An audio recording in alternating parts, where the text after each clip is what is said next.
inviting everybody here to the Inner Circle call where week 4, the final session of this journey. We've been on a long journey for 3 weeks now. We went from comfort to growth. Now, I always like to kick off these calls with a story, right? So we're going to kick it back to 1997. I've seen all those 90s memes lately on Instagram and whatever. So we're going to go back to the 90s for a little bit. And Steve Jobs had just returned to Apple, and the company was 90 days from bankruptcy. And most people would have just stayed in their lane, played it safe, right? That's not what he did. He went straight into cut costs, stabilize, survive, and he went into a complete revamp where he killed 70% of Apple's products, just shook it up, right? Realized that he didn't want to be everything for everybody. He just stayed focused, invested in 4 product lines. That's all he did, just picked 4. And after that, he campaigned specifically on the right mindset known as the growth zone. And that's what we're going to talk about today. He had a vision of what Apple could be, and he made every decision from that vision. Again, this was not from fear. So today we learned that Apple is worth $3 trillion. That's the difference from reaching to circumstances and creating them from vision. So that's what this is all about today. And we're going to start with really tackling making that connection to your vision in your business and understanding the purpose, right? Because it has to be bigger than profit. Everybody will say, well, I want my business to make X. Well, profit is okay, but it has to be bigger than profit. Profit gets you there, but it cannot just be about profit. And we're going to talk about how to build systems for consistent, focused action that will allow you to grow the right way, okay? We're also going to teach you how to make decision abilities, how to make these decisions abilities and create an accountability structure that will help you design a 90-day growth plan. So let's finish strong because today we're jumping right into the final growth zone stage. And we want to make sure that you take as much notes, as many notes as possible, and you get a lot of value out of today's call. All right. Now, let's take it back and let's talk about what happens when you have some setbacks. What happens when that happens in your business? Do you stay resilient? Do you push through? Or do you just go back into shrink mode, right? Like, do you retreat? What happens? Because every decision that you make really starts to stabilize and becomes who you are as a pattern. And if we're talking and really are serious about growth, we have to make decisions courageously, right? So what we're going to talk about today is not BS. So you know exactly what you're going to get out of this as we move forward, because we want to make sure that, again, it's sustainable. And we want to start with 10 characteristics of this, okay? The first one, and write this one down, is that every decision has to be made from vision-driven decisions. You make decisions based on where you're going, not where you've been, okay? You don't live in the past and you stay focused, because knowing that will make sure that everything else is just shiny objects and that you don't get distracted, okay? Secondly, you're going to own your results. There are no excuses. You're staying in this courageous feeling and you make hard decisions without overthinking them, because you also are, number 3, which is purposeful, okay? Your business serves something greater and bigger than yourself, okay? And you're constantly taking action, which is number 5, okay? Because daily progress beats occasional heroics. Remember that in order to be resilient, you have to be consistent. Because guess what, folks? Setbacks are going to happen, okay? Sorry to break it to you, okay? But I don't know an entrepreneur that hasn't received a setback. I haven't seen a business unit leader that hasn't been, kicked below the belt from time to time, and you got to keep moving. Okay, that's just what happens. But realizing that these situations are not devastating and that you're still in power, and you're empowered to continue to move forward, that's the difference. It's how you choose to respond to every situation. Okay, now let's not forget the number 6 is that you have to be creative. Okay, you have to be innovative and you have to be solutions focused. Okay, You don't worry about copying your competitors or what everybody else is doing. You stay with what you know is good for you, okay? And what your vision is asking for you to deliver. Again, you're confident but not arrogant, and you're certain that your ability will figure things out, okay?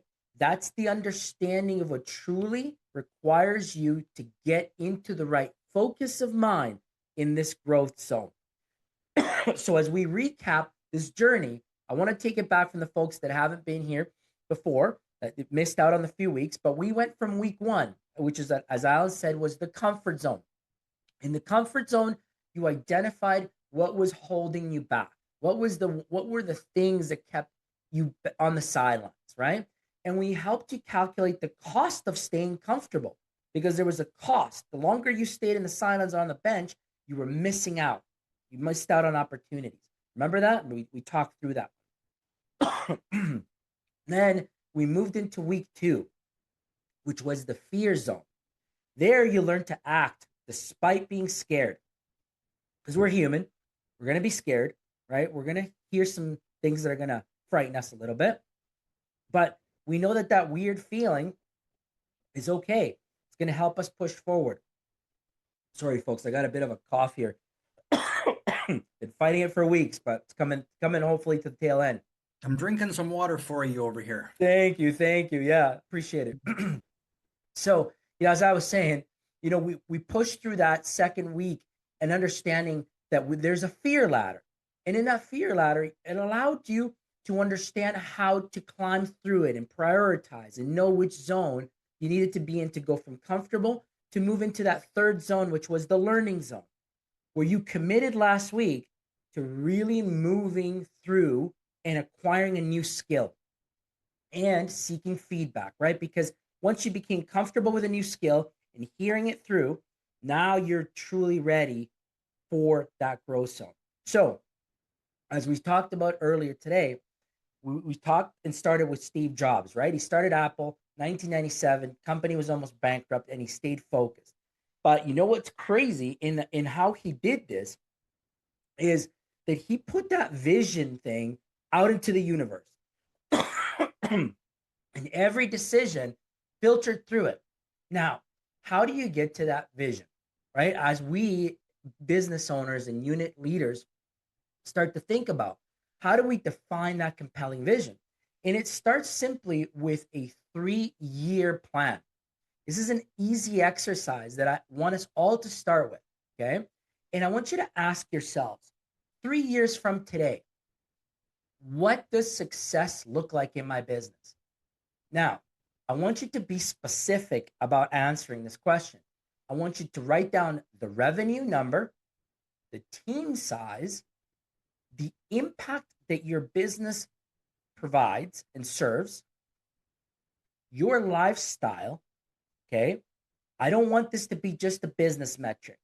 I want it to feel like the whole shebang, okay? And I want to understand, when you're writing this down, who are you serving and how you're transforming them beyond customers to real human impact, to make that human connection. Because what changes must exist for you to be able to go through that execution from customer to loyalty, okay? Now, that exercise, when you complete that exercise, it's going to reveal your true purpose. And purpose sustains when all of your tactics fail. Because again, as I said, you will have setbacks. And when that crunch time comes around, you could go back to this document and go back to your 3-year plan and realign you and remind you why your vision is there. And it has to be very clear, right? So that you're able to describe it to everybody around you in less than 2 minutes. It has to be compelling so that it pulls people forward, even when you're scared yourself, but you know you're connected to this purpose, right? Again, I want to caution you, please do not make this about revenue. This has to be bigger than revenue, okay? And reminding you that you have to be actionable so that you will always be 3 steps ahead in your planning. I also want to touch on what a weak vision sounds like. So let me give you a bit of an example.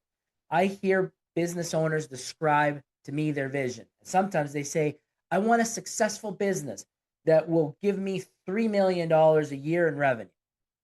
All right. Now, that's not a strong vision. This is what a strong vision sounds like. Okay. In 3 years from now, I run and operate a $2 million coaching business that helps 500 entrepreneurs launch confidently. I work 4 days a week.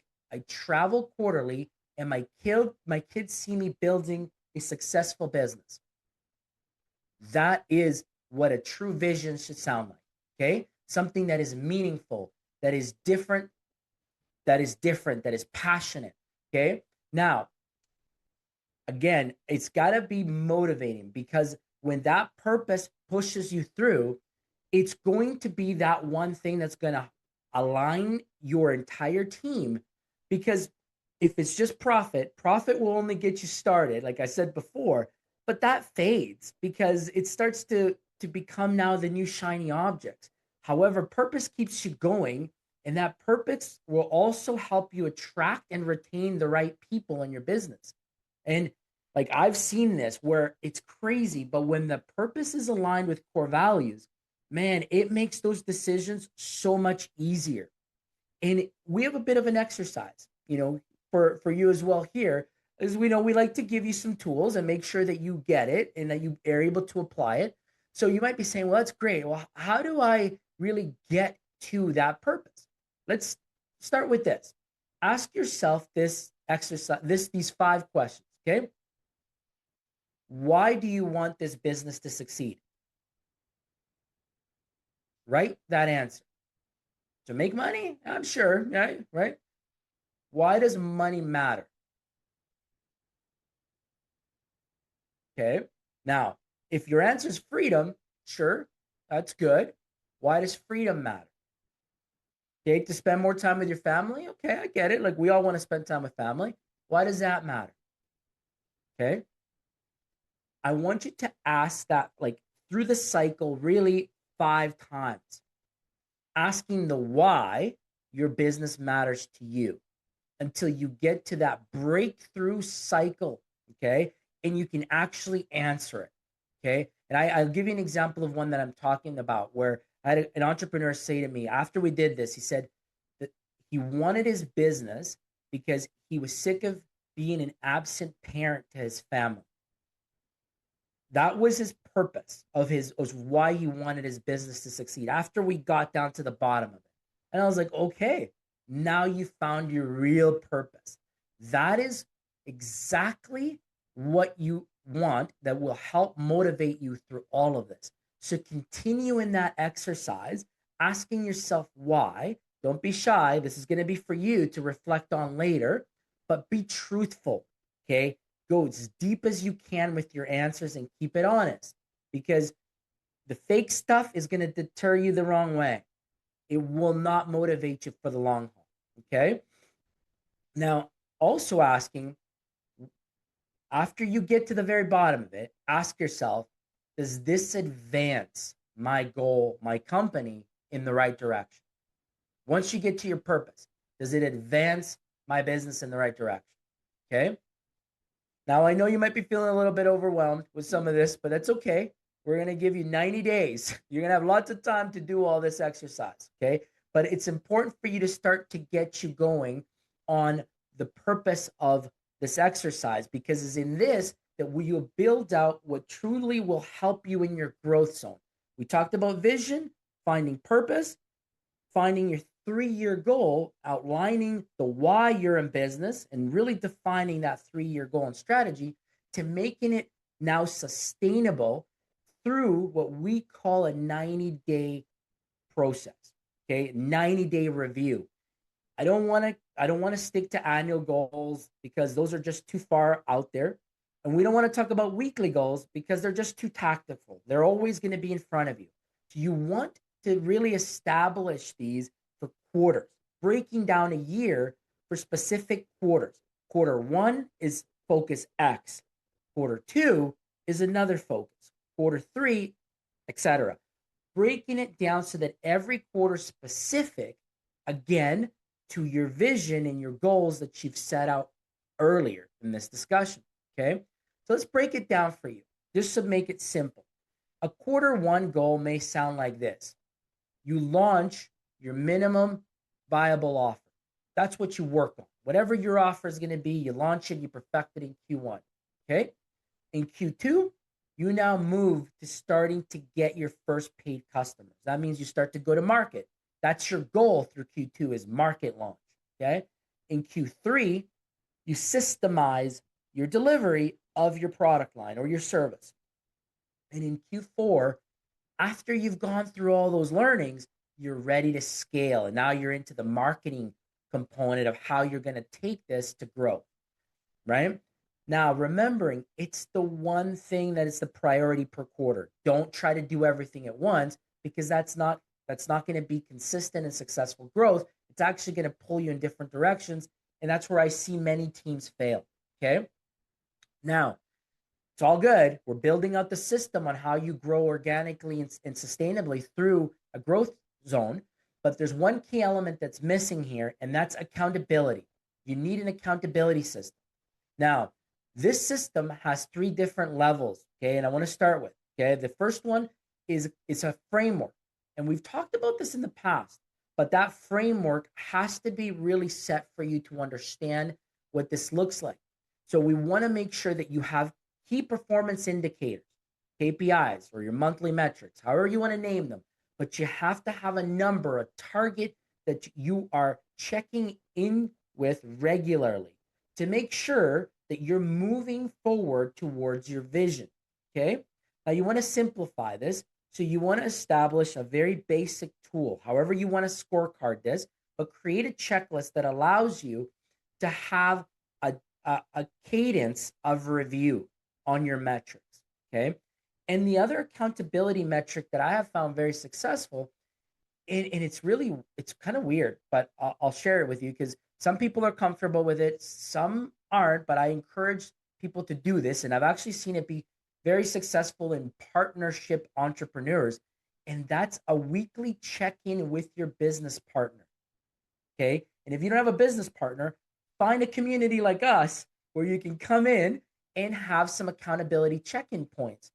And why is this specific? Because it allows you to share comments, be able to share your ideas and your intentions about the struggles that you're going through in your business. You can share your results.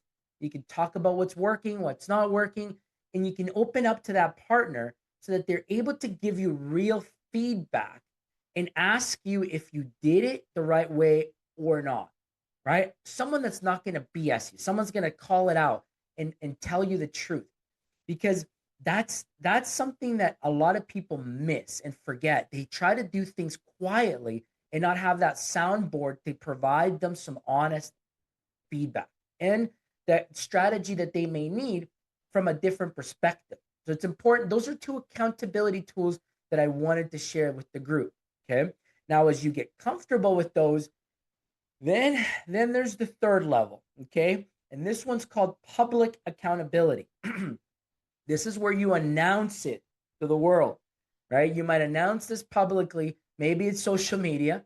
Maybe it's through emails internally to the organization. It could be a quarterly State of the Union address where you share where the company's going, the goals that are going to be required to be attained, so that everybody gets motivated and starts to move the organization forward, right? Now, I know this one can be a little bit out there because once you put it out there, there's no going back. Once you put it there, now you have everybody watching you to make sure that it actually goes as planned. And if not, how do you pivot? How do you come out of it on the other end? Okay. It's hard, but it's something that social pressure adds to this, that I've seen really add fuel to it. So I want you to start to work on the first two levels as we talk through the whole process today, but really adding that third level, because that's where it becomes optimal. The moment you take it to market, the moment you take it to social media, is when you really start to believe in your vision. It's really when you bought in and you're all the way through. Okay. Now, the last component of this is the consistency factor, because every vision, every goal Sure, it's good to see it on the wall. It's good to talk about it, but nothing becomes real unless you actually do it, right? You have to work through this. So there's a consistency equation that I want to share with the group. And the formula is quite simple. It's small actions times time equals massive results, right? So if you take small actions, number of actions times the time that it took you to do it, and you start to measure those results. And every little thing that you do becomes compounding to the point that it becomes massive and it grows, right? The problem that I see is that people overestimate what they can do in a day and they underestimate what they can do in a year. So I want to make sure that we focus on the solution, and that is to be consistent in your actions. So give you a quick example, right? I've heard people say, 500 words daily is something that I want to work on, but they don't really think about what does 500 words a day actually equal out to be. Well, it's 182,500 words in a year. So start with a manageable goal, like the one I just said. Start with something like I'm gonna post 500 words a day on a post. I'm gonna make one video a day. I'm gonna make you know 2 videos a day, and it starts to grow until you actually become to the level of growth that you want to see for your business. Okay. Another one for sales folks. I know we had some sales folks here.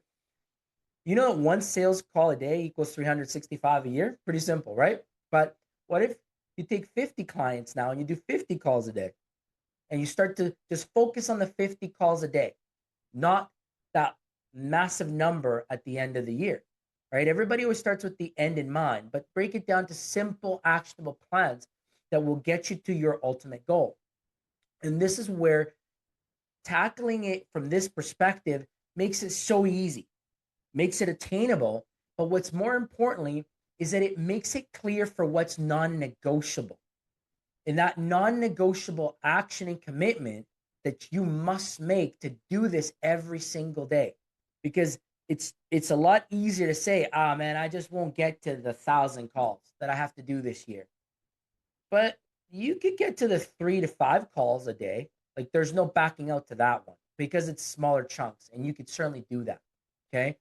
So it's important that as you begin these practices, you also are able to track them and make sure that you have that check-in moment with yourself, and you bring it to your folks that you partnered up with so that you have that accountability component, and that person can tell you, hey, great, pat on the back, keep going, this is where you can improve, or be open with you and tell you, nah, that's not working, this is where you need to pivot.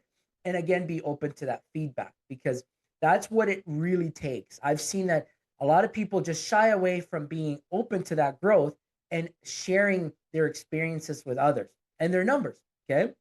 All of this to say that when we get going with the growth zone and being growth minded, it's all about creating the habits, right? It's those true habits that will ultimately get you to where you're going, right? Now, again, starting with purpose. We started the call with purpose, understanding where you want to go, right? Beyond money. And what's the one thing this quarter that you must hit to make sure that your quarter aligns with your vision, that aligns with your yearly goals. In all of that mix, you're going to throw in that accountability, and you're going to build in your weekly resilience protocol so that you always can bounce back when you have setbacks. Okay. Now, as we go to close off, I want you to commit to one task that you're going to look into doing in operating in the growth zone for the next 90 days. Okay. You know better than yourself. You know better than any of us here what you need to work on. You know what your business needs to do, but that could be, you could take it, you could choose for the next 90 days. And it might be starting your accountability partner, seeking that person out, talking to them weekly, and staying focused on the goals that you've set. Okay. You might start by just truly defining your vision and creating that 3-year goal. Choose any of the topics that we've discussed today, but put it into action for the next 90 days so that you can really outline your entire vision for your business. And again, making it purposeful. So as we recap the 4-week journey, I wanted to again start off with that. In week 1, the comfort zone took you from that routine, safe environment, right? And now we moved through that Now we're landing at the spot to where you can actually move things forward. You are no longer stuck in comfort. You're no longer stuck in fear. Now you just got to push yourself forward through resilience. Okay. Because that's how you're going to overcome and really structure your business in a way that no other, there's no other way that will help you grow outside of this consistent framework. Knowing your 90-day check-ins and adjusting quarterly is so critical to what's actually relevant and important to your business. And you won't be chasing these shiny objects that come up. You won't be focused on your competitors. You'll just be focused on what's true to you and to your goals. Again, with that end goal in mind that we talked about, by asking ourselves those 5 whys, right? So that's the growth zone. So congratulating all of you that made it through the 4 week series, and we're here to the end. I'm gonna pass it back to you, Alan. Okay, my brain's like wants to explode, I think, right now. That was a lot. But I think that was a good a lot. I want to tell you, I jumped on somebody else's webinar on Monday. It was Yeah. supposed to be, I think it was like a 3 or 5 day webinar, and I was like 2 hours a day for so many days. You're going to learn this thing, and the subject really was something I wanted to learn about. I'm all over that. I was on it like ugly on an ape, and so I jumped on that on Monday morning, and it was just crap. Like it was crap. I just wasted 2 hours of my time. Just Oh no, just it's useless horrible. dribble, blah, blah, blah, blah, blah, blah, And I thought, Yeah. well, I'll shame on you, And so I went back the next day because I thought, well, it's gonna have to get better. And it wasn't. And I thought, well, shame on me now for 2 days in a row. But one of the things that I love about these calls is that it's kind of like I want to say this in a good way, but it's like the opposite happens. Like you always just give us so much. I can't keep up. And so my brain is like so full in such a short period of time. I couldn't keep up taking notes. And so I got a ton of questions, but I'm not going to ask them. Yeah. But I Yeah. do want No. to let everybody know this is the place and the time on this weekly call where now we open it up to you folks and you get to just unmute. We don't do this in any formal way. You don't have to put up your hand. You don't have to ask permission. You just unmute and yell and not yell, but just unmute and ask your question. I got to think if I can't be the only one in the room that has questions because Hector not only gave us a lot. Hector, it wasn't like you were just, it's like we were drinking from the fire hose tonight, but like Yeah. you had that fire hose on full tilt is kind of like the deal was for me. So I got a bunch of questions, but I got to think I can't be the only one that has a bunch of questions. And so this is now going to be your time, everybody. You can ask any question you like to Hector and or Willie. And also, if you've got some comments about how do we actually apply this to your situation or your company or whatever, it's question and comment time. So before we open it up to you and get your brains working, I'm going to put Willie Schmidt on the spot because Willie Lacrete Schmidt is always gets put on the spot. And I'm going to say this, Willie, could you give us some practical example of the subject that we talked about? I mean, we talked about the why today, the purpose today, the vision today, the yearly goal, the 3 year goal, turn that into a 90-day review, the weekly resilience protocol. Oh my gosh. And then in the 3 year exercise, what does my business look like? It was revenue and team size and who am I serving, and then about 47 other things that I couldn't write down. So somewhere Booze. along, I'm exaggerating, but really, I know that you did all this at Willy's Trucking. And so if you could speak to us a little bit, Willie, as to the practicalness from your personal example and what difference did it really make? Sure. I'll try to share a little bit about that. But first, I have to say, when Hector talks about consistency, I don't know anybody else that is as consistent than Hector. So Thanks. he helped execute me and our team at Willys to getting clear on our vision and goals, and then executing on it. And so sharing a little bit about my experience with this was back in 2018. I was kind of lost where we were going with the company and also struggling financially. And we implemented this framework into our business and became very clear what our vision was and also our purpose. Up to that point, it was always just focus on how can we make more money. And we started looking at what is the greater purpose for a business? And I remember thinking back then is like I was asking the question like how many people is our business actually impacting? And all of a sudden I saw a greater purpose behind our business where for every employee we had, I thought well, we were probably feeding at least three above that or whatever. We were at around 100 employees at the time. So now we're feeding 400 people. And so I started seeing there was a much greater purpose behind our business. And not only that, when we put our vision in place, we put some standards in place like our core values, and we started sitting down with our employees and going over the core values, what we wanted to really stand for as a company.